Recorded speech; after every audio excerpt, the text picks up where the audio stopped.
wild birds. That's the bad news. The good news is that the thieves won't be getting away with it for much longer. Scientists from Nottingham are on their trail using a brand new detection technique. And here's how they're doing it. This is the peregrine falcon, one of our rarest and most majestic birds of prey.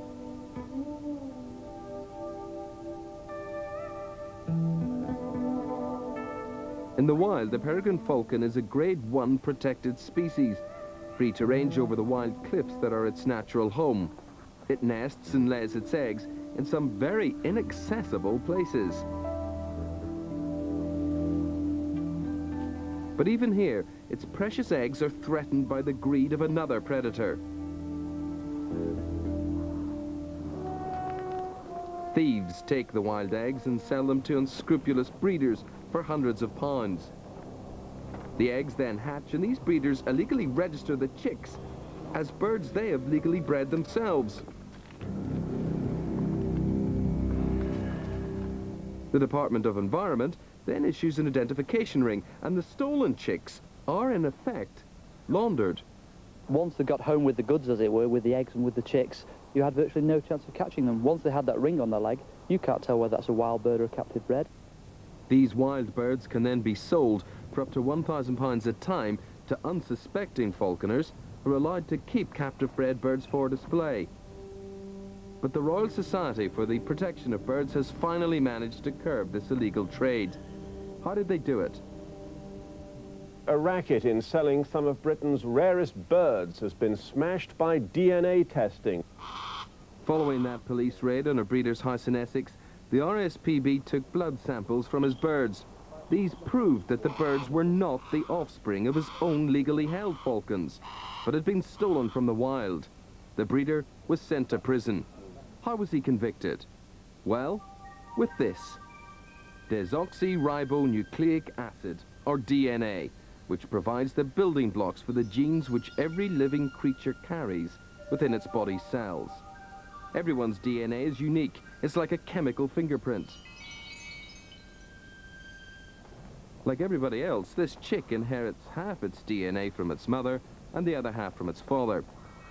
If you take a sample of the mysterious DNA spiral which each cell of the chick's body contains, you should be able to match it with DNA from its parents. Pioneering work at the University of Nottingham helped the RSPB. They used the same DNA tests as those in rape and murder cases. The first stage is that we receive the blood sample from the police in an evidence bag such as this.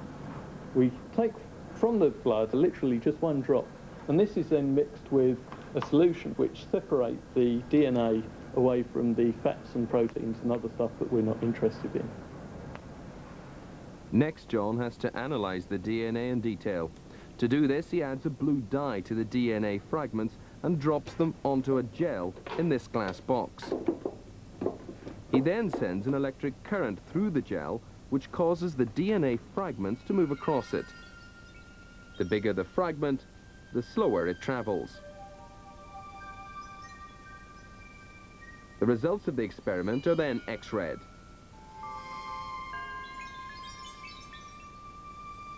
What we have here is an X-ray of the gel, and it's comprised of a series of lanes, each corresponding to the DNA from a particular bird.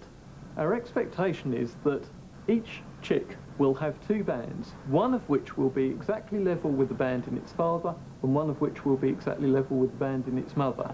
But in this particular case, what we can see is that the young bird, in fact, has a band that's higher than either one in the adults, and a band that's intermediate in size between either of the adults.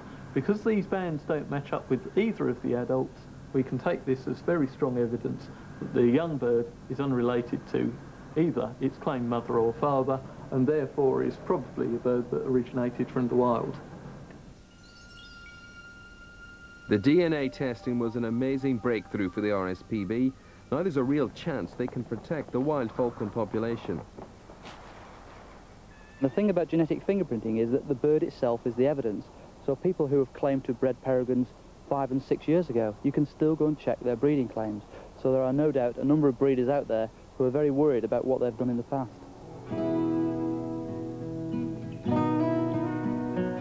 And it's not just falcon chicks which are benefiting. The DNA tests can be used on all rare or endangered birds. The days of the sordid trade in eggs are hopefully numbered, and the falcons can soar unthreatened in their remote hunting grounds.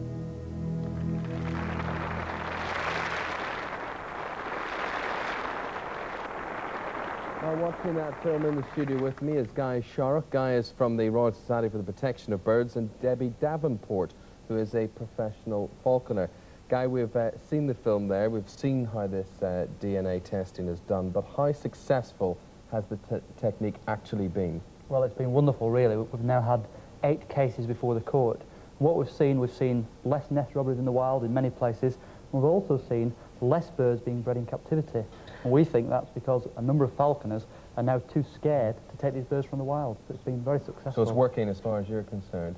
Debbie, you look very well in your falconer's outfit this evening. It's just a pity you hadn't got a bird to go with it, really. Oh, we have, Eamon, but you haven't seen her flying about.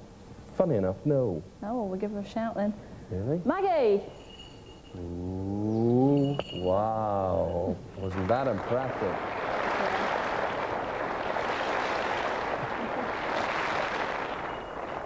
Well, hello, Maggie. Tell us a bit about Maggie. Well, this is a female Harris hawk. The Harris hawks don't come from the UK, they originate from America. But this bird was actually captive bred in this country. They're one of the most popular birds used for falconry today. As a professional handler, Debbie, someone who earns their living from handling these birds, how do you feel about the people who steal these eggs? Well, I think it's fantastic that we've got this modern technology which is enabling us to catch these unscrupulous thieves that are taking birds of prey from the wild. They are a minority of people that are doing this, but it does give our sport a bad name. The majority of falconers care deeply about their birds and the sport as well, and I think it's very important that we do conserve our wild population of birds of prey if there's to be a future in what we actually do. But isn't it cruel to keep these birds in captivity? Well, if we don't conserve wild birds of prey, then there would be no point in us teaching people about them. Part of my job is to actually demonstrate the birds to the public. We fly them at shows and fairs, and people learn more about them. And if they're bred in captivity, they're obviously used to people.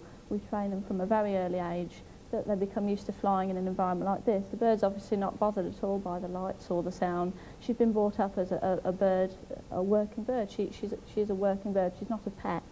And she's not too nervous in here tonight? No, she's just looking around and taking everything. She's not looking at me, just looking the other way. I don't think she's looking for Meals on Wheels. Okay, this DNA testing, Guy, what about its future? Can it be adapted? Can it be used to help other animals in the wild? Yes, certainly, Eamon. There's lots of potential. Some of the endangered parrots that are bred in captivity, we actually believe some of these are from the wild and smuggled into the country. So using DNA fingerprinting, we could check breeding records. And also the tiger. One of the main threats to the tiger at the moment is people using tiger bone in oriental medicines. And people are now looking at tiger DNA and hopefully, if possible, to check whether oriental medicines actually contain tiger or not. So the future is very exciting. Yeah, that's amazing. I wouldn't have thought of that. Debbie, I think Maggie's getting a wee bit restless. Would you like to watch the rest of the show, maybe from a seat in the audience? Okay, then. Off you go, Maggie. Wow. Look at that. Ladies and gentlemen, Guy, Debbie, but most of all, Maggie. Amazing. These stories still to come in tonight's show.